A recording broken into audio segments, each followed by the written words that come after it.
तो स्टूडेंट्स, इस वीडियो में हम करने वाले हैं अर्थमेटिक प्रोग्रेशन का एक बड़ा ही इम्पॉर्टेंट क्वेश्चन।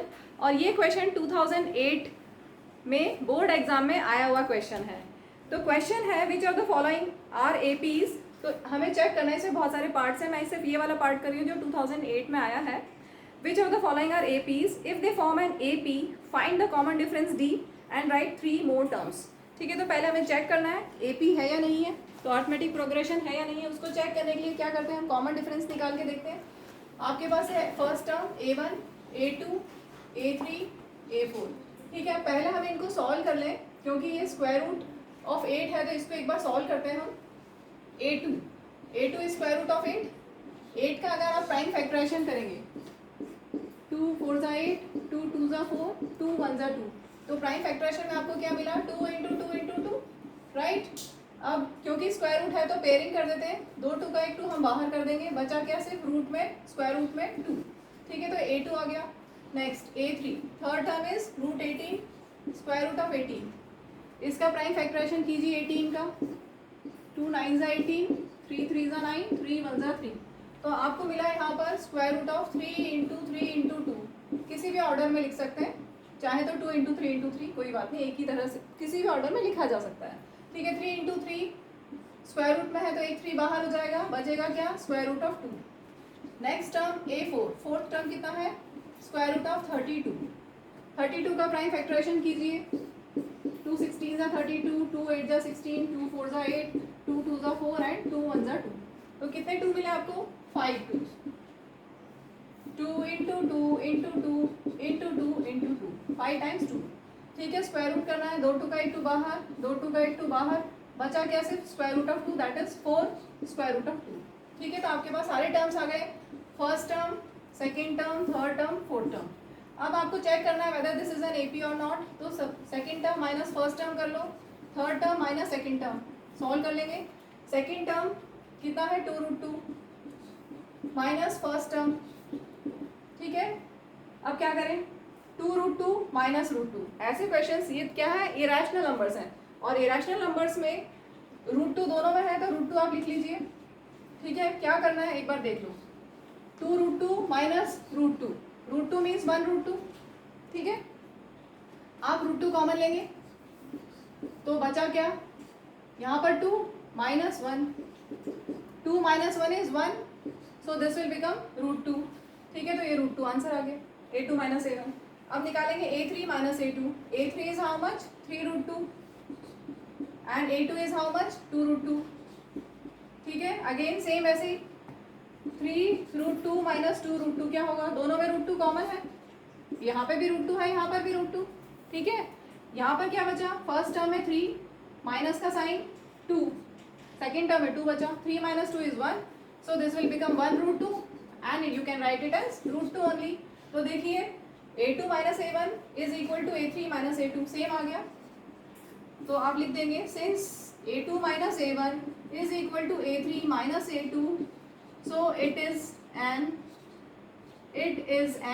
AP। ठीक है, अब देखिए यहाँ पर आपको AP तो निकल गया है कि AP है। अब क्वेश्चन में था कि अगर ये AP है तो आपको क्या बताना है, कॉमन डिफरेंस बताना है और आगे की टर्म्स बतानी है। तो कॉमन डिफरेंस तो हमें मिल गया है, सब में a2 माइनस a1 करोगे तो रूट 2 आया है, a3 माइनस a2 भी रूट 2 आया है, तो यही कॉमन डिफरेंस है, तो D तो हो गया रूट 2। इतना तो क्लियर है। ठीक है, D आ गया। अब हमें क्या निकालना है, आगे की टर्म्स। मैं ये इरेज कर रही हूँ यहाँ से, ये था 4 रूट। ठीक है, वैसे आप सिमेट्री से अगर आप देखो तो आप आगे की टर्म्स बता सकते हो। देखो फर्स्ट टर्म था रूट 2, सेकेंड है 2 रूट 2 देन 3 रूट 2 देन 4 रूट 2, इसके बाद बोल सकते हो। वापस देखो a1 है रूट 2, देन a2 क्या है 2 रूट 2, देन a3 क्या है 3 रूट 2, a4 क्या है 4 रूट 2। ठीक है, तो अब आप लॉजिक से बता सकते हैं क्या होगा, 1 रूट 2 2 रूट 2 3 रूट 2 4 रूट 2, इसके बाद क्या क्या है आ सकता है 5 रूट 2 6 रूट 2 7 रूट 2 8 रूट 2। इन्होंने कितनी टर्म्स पूछी हैं, यहाँ पर 3 मोर टर्म्स पूछी हैं, तो ये हमारा आंसर आ गया है। अब हम फॉर्मूले से भी निकाल लेते हैं। ठीक है, और एक्चुअल में इन्होंने क्वेश्चन में इस फॉर्म में दिया है, तो हमें इनको इस फॉर्म में भी एक्सप्रेस करना है, तो मैं पूरे फॉर्मूले से बता रही हूँ, ये तो लॉजिकली हमने कर लिया। ठीक है, तो अब हमें निकालना है फोर्थ टर्म के बाद फिफ्थ टर्म, सिक्स्थ टर्म और सेवंथ टर्म। ठीक है, फिफ्थ टर्म कैसे निकालते हैं, फोर्थ टर्म में प्लस डी कर देंगे। सिक्स्थ टर्म कैसे निकालेंगे, फिफ्थ टर्म में डी ऐड कर देंगे। सेवंथ टर्म कैसे निकालेंगे, उसके पहले वाले टर्म में डी ऐड कर देंगे। ठीक है, तो अब बस इसे सॉल्व करते हैं। फिफ्थ टर्म निकालने के लिए फोर्थ टर्म हमें चाहिए। फोर्थ टर्म हमारे पास था 4√2 या √32। ठीक है, मैं अभी 4√2 लिख रही हूँ क्योंकि एडिशन करने में ये इजी होगा। फोर्थ टर्म है 4√2 plus difference, common difference is √2। कितना हो गया, 4√2 प्लस √2, सेम वही कंसेप्ट जो अभी हमने किया था। 4 + 1 कर दूँ, √2 कॉमन, इसमें भी √2 है और इसमें भी √2 है, √2 कॉमन। यहाँ पर क्या बचा, 4 + 1, 4 + 1 इज 5। ठीक है, तो 5√2 हो गया। अब हमें इसको इस फॉर्म में एक्सप्रेस करना है क्योंकि क्वेश्चन में ये फॉर्म दी हुई है। ठीक है, तो अब 5 को हम अगर स्क्वायर रूट के अंदर ले जाएंगे तो क्या हो जाएगा, 2 5 लिख दें, यही तो होता है। 2 5 का एक 5 बाहर आता है स्क्वायर रूट में, अगर 2 5 है तो एक 5 बाहर आ जाता है। अब अगर बाहर वाले को अंदर करना है तो 2 बार लिखोगे ना, जैसा हमने यहाँ पे किया था। 2 2 थे स्क्वायर रूट में तो एक 2 बाहर आ गया था। अब इसका जस्ट उल्टा सोचो, यहाँ पर 2 है, उसको स्क्वायर रूट में ले जाओगे तो 2 बार 2 लिखोगे। ठीक है, वैसे ही यहाँ पर 5 है, उसको स्क्वायर रूट के अंदर ले जाओगे तो 2 बार 5 लिखोगे। क्लियर, चलो सॉल्व कर लेते हैं। 5 5 25, 2 50। तो ये आ गई हमारे पास fifth term. Next sixth term के लिए फिफ्थ टर्म अभी हमने निकाली √50, हम उससे पहले वाला लिखेंगे 5√2 प्लस डी है √2। ऐसा हम क्यों कर रहे हैं, हम ये नहीं लिख रहे हैं क्योंकि ये लिखने से फिर हमारा कैलकुलेशन बढ़ जाएगा। हमें क्या करना है, डी में ऐड करना है ना। डी कितना है, √2, तो √2 में हम किसको ऐड करेंगे तो हमारे लिए ईजी होगा। √50 को ईजीली नहीं हम ऐड कर सकते, मतलब एक स्टेप और बढ़ जाएगा। √50 को ऐसे करोगे, ये करोगे, उसके बाद √2 में ऐड करोगे, तो बेटर है कि जो हमारे लिए ईजी नंबर है, वही ईजी टर्म है, वही हम ले लें। ठीक है, तो फिफ्थ टर्म कितना था, फिफ्थ टर्म 5√2, डी कितना था, √2। ऐसा क्यों लिया हमने, क्योंकि डी √2 है और √2 के साथ ऐड करने में ये वाला ज़्यादा कन्वीनियंट रहेगा, कम स्टेप्स में हो जाएगा। क्लियर, अब वापस देखिए, √2 कॉमन, इसमें भी √2 है, इसमें भी √2। ठीक है, बचा क्या, यहाँ पर 5 + 1 कितना हो गया, 6√2, जो हमने गैस किया था वही। Next A7 is A6 + D।